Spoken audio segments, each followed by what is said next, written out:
কেউ আপনার জন্য চিন্তা করবে না। আপনার নিজের চিন্তা নিজেকেই করতে হবে। কেউ আপনার জন্য এগিয়ে আসবে না। আমরা তো শ্বাস প্রশ্বাসের সাথেও পুঁজিবাদ গ্রহণ করছি, আর তার সাথে যোগ হচ্ছে আমাদের সমষ্টিগত জীবন। এটা সত্য যে যদিও আমাদের মধ্যে কিছুটা হলেও সালাম এবং দোয়া বিনিময়ের ভ্রাতৃত্ব সম্পর্ক রয়েছে, এটা নেহাত আনুষ্ঠানিকতার সীমা অতিক্রম করে না। কিন্তু এটা প্রকৃত ভ্রাতৃত্ব নয়। প্রকৃত ভ্রাতৃত্ব পরীক্ষার একটা পদ্ধতি বলে দিচ্ছি।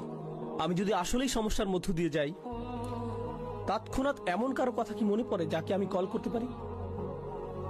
কাকে কল করার কথা তাৎক্ষণিক আমার মনে পড়ে? মসজিদের ভাইদের কথা কি মনে পড়ে? যাদের সাথে আমি চলি তাদের কথা কি মনে পড়ে? কার কথা মনে পড়ে? আপনি যদি সেরকম কাউকে পান, তাহলে আপনার জীবনে কিছুটা ভ্রাতৃত্ব রয়েছে।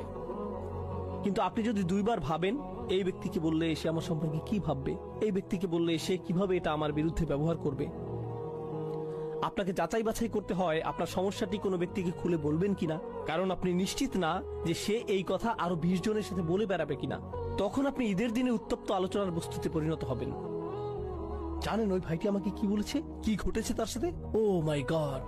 আপনি অন্য কারো উপভোগের গল্পে পরিণত হতে চান না, এই জন্য নিজের মুখ বন্ধ রাখেন। জানেন এর অর্থ কি? আপনার জীবনে ভ্রাতৃত্ব অনুপস্থিত। একজন ইমানদার অপর ইমানদারকে যে সতর প্রদান করার কথা, সেটা আপনার নেই।